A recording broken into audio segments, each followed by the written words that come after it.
Inilah kisah Julaibib, mengorbankan cinta dunia demi Allah dan Rasul-Nya.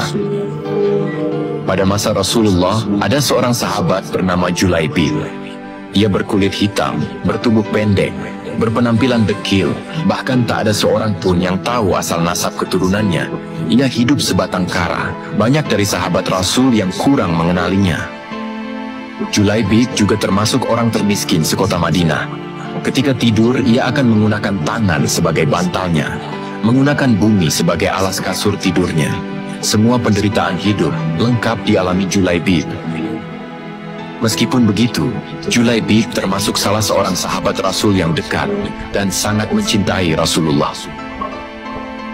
Suatu hari Rasulullah bertanya kepada Julaibib, "Tidakkah engkau mau menikah, wahai Julaibib?" Julaibib terkejut mendengar pertanyaan Rasulullah. Pertanyaan yang tidak pernah terlintas dalam pikirannya. Julaibib kemudian menjawab, "Tidak ada yang mau menikahkan anak perempuannya kepadaku, ya Rasulullah. Jika ibarat dagangan, aku adalah dagangan yang tak pernah laku." Rasul menjawab, "Wahai Julaibib, di mata Allah engkau adalah dagangan yang paling laku." Akhirnya Rasulullah membawa Julaibib ke rumah seorang sahabat keluarga Ansor, sebuah keluarga yang memiliki seorang putri cantik dan taat kepada Allah. Sesampainya di rumah sahabat Ansor, Rasulullah berkata, "Aku ingin meminang putri kalian." Sahabat Ansor langsung merasa senang berbahagia. "Ya Rasulullah, sungguh beruntung keluarga kami. Engkau datang dan ingin meminang putri kami." Rasul lalu menjelaskan, "Aku ingin meminang, tetapi bukan untukku. Aku ingin meminangnya untuk sahabatku Julaibib." Mendengar nama Julaibib, sahabat keluarga Ansor langsung terdiam.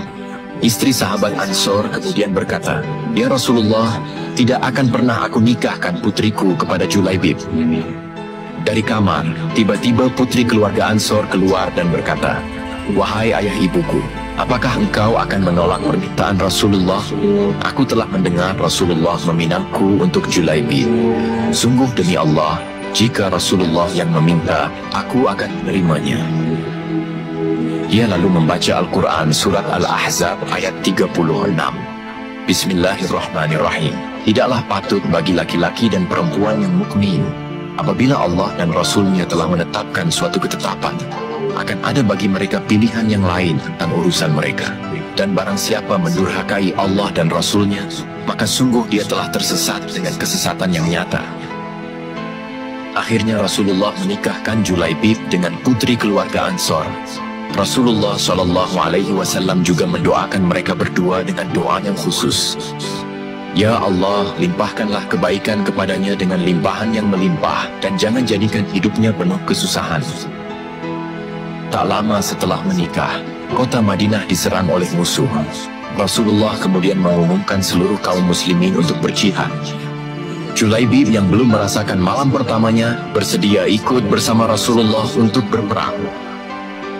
Setelah usai peperangan, Rasulullah dan kaum muslimin mencari-cari pasukan yang berperang, siapa yang kembali dan siapa yang telah gugur. Rasulullah bertanya, "Apakah masih ada yang tertinggal? Apakah ada yang merasa kehilangan?"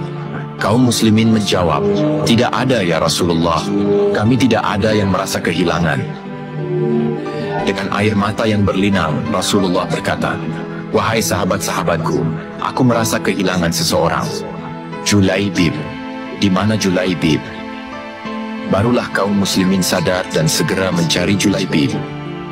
Rasul dan para sahabat akhirnya menemukan Julaibib telah syahid di medan perang. Dengan badan penuh luka, jasad Julaibib dikelilingi 7 jasad musuh yang telah terkapar di sampingnya. Rasulullah kemudian mengangkat jasad Julaibib dengan tangannya. "Ya Allah, dia adalah bagian dari diriku, dan aku adalah bagian dari dirinya." Kata Sayyidina Anas, "Demi Allah, mulai dari saat itu hingga dikubur, aku tidak melihat tempat tidurnya Julaibib kecuali tangan dan pangkuan Rasulullah Shallallahu Alaihi Wasallam." Sahabat beriman, lalu bagaimana nasib istri Julaibib yang telah didoakan Rasulullah?